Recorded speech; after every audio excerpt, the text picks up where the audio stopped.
About 100 family members of victims were bussed in for their first up-close look at the crash site today. What they saw is a house flattened, a plane mangled, a haunting glimpse of the grounds where 50 people lost their lives last Thursday night. The families left roses in memory.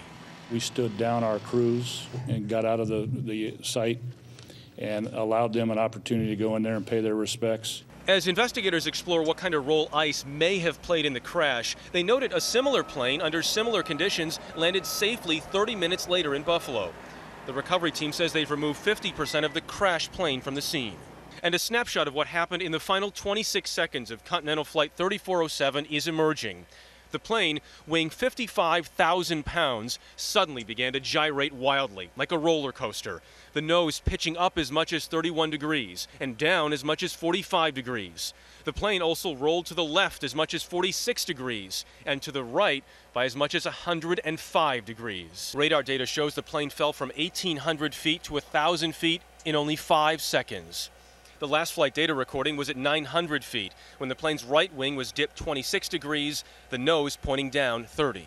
Seconds later, the crash, flat on a single home, the nose pointing away from the airport, which was about 6 miles southwest of the crash site. Saw the lights of the plane first. It was heading in the wrong direction. It was headed northeast.